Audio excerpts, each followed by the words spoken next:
Vivemos numa era estranha, não é mesmo? Uma era em que a moralidade, aquela bússola que deveria guiar a humanidade, parece ter quebrado. Cada pessoa cria sua própria versão do que é certo ou errado. O conceito que antes unia sociedades inteiras, hoje é moldado pela conveniência, pelo poder e pelo interesse de cada um. A verdade é simples e, para muitos, dolorosa. Os seres humanos não respeitam mais a moralidade, apenas a utilizam como uma ferramenta quando ela serve aos seus próprios fins. E é sobre esse colapso silencioso que vamos conversar hoje. Mas afinal, o que é moralidade? Basicamente, é o sistema de valores e regras que orienta o nosso comportamento em sociedade. É o que nos ajuda a responder à pergunta fundamental: o que é o bem e o que é o mal? Só que esse conceito, que parecia tão sólido, foi sendo corroído por uma realidade pós-moderna. Hoje, o certo e o errado parecem variar de acordo com o interesse pessoal, o grupo social a que pertencemos ou o contexto político do momento. Filosoficamente, pensadores como Immanuel Kant defendiam que a moral é um dever racional e universal, uma espécie de bússola interna que não deveria depender das circunstâncias. Mas, por outro lado, Nietzsche já nos alertava, há muito tempo, que o homem criou a moral apenas para controlar outros homens. E, ironicamente, é exatamente isso que vemos acontecer no mundo moderno. A moral se tornou uma arma, uma justificativa, mas raramente um princípio. E aqui entramos em um território fascinante, a nossa própria mente. A psicologia moderna mostra que o ser humano tem uma tendência natural à racionalização, ou seja, a gente é mestre em justificar atitudes erradas com boas intenções. Pense bem, o político corrupto que diz roubo, mas faço. O empresário que explora seus funcionários com a desculpa de que todo mundo faz. O cidadão comum que mente, engana ou trai alguém para não se prejudicar.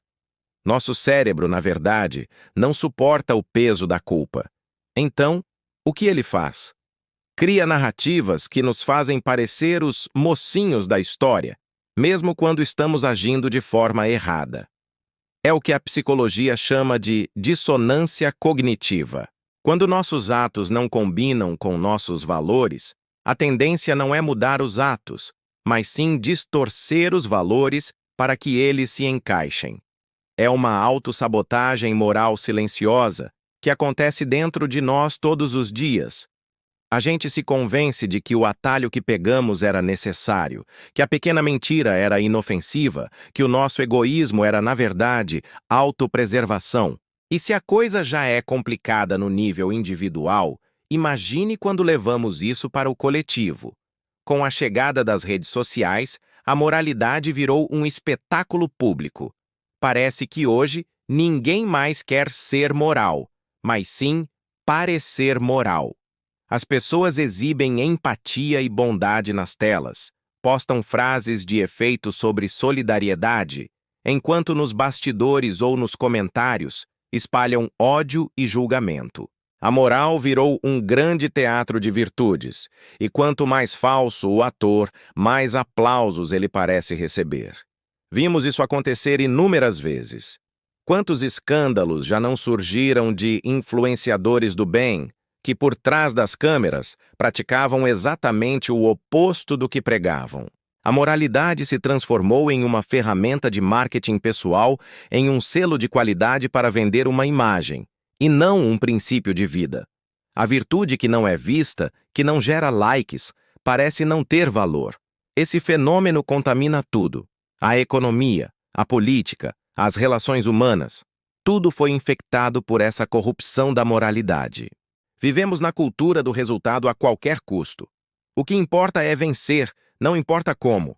Quem mente, engana e vence é frequentemente admirado como esperto ou estrategista. Já quem é honesto, segue as regras e perde, é muitas vezes visto como ingênuo ou fracassado. E isso gera uma reação em cadeia perigosa. Primeiro, as pessoas que tentam ser corretas ficam desiludidas e perdem a fé na bondade. Depois, a empatia começa a morrer, Porque se cada um só pensa em si, por que se importar com o outro? Em seguida, o egoísmo vira a regra do jogo. E no fim, o mundo passa a girar apenas em torno do próprio umbigo de cada um. A desconfiança se torna o padrão.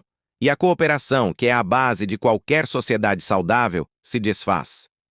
Então, estamos perdidos. Existe uma saída desse labirinto? Talvez a resposta esteja, mais uma vez, na filosofia. Filósofos estoicos como Sêneca, Epicteto e Marco Aurélio já nos mostravam, há mais de 2000 anos, um caminho. Para eles, a verdadeira moral não deve depender do mundo exterior, da aprovação dos outros ou do resultado que você obtém. Ela deve vir da sua própria consciência.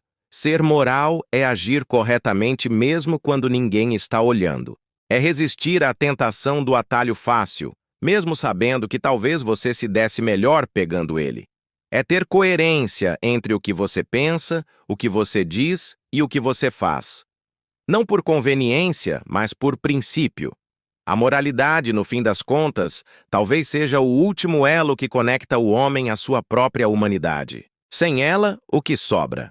Apenas um animal racional, extremamente inteligente, capaz de criar tecnologias incríveis, mas completamente vazio por dentro.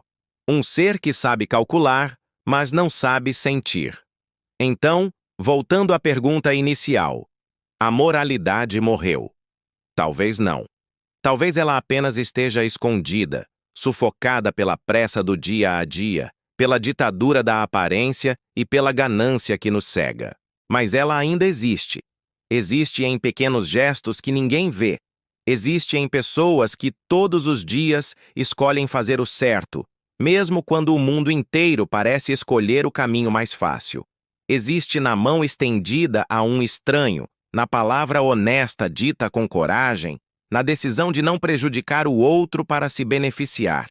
E é isso, talvez, que mantém a esperança viva.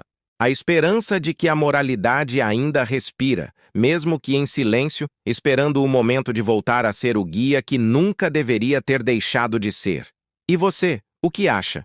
A moralidade ainda tem lugar no nosso mundo? Deixe sua opinião aqui nos comentários. Vamos continuar essa conversa. Obrigado por assistir e até a próxima.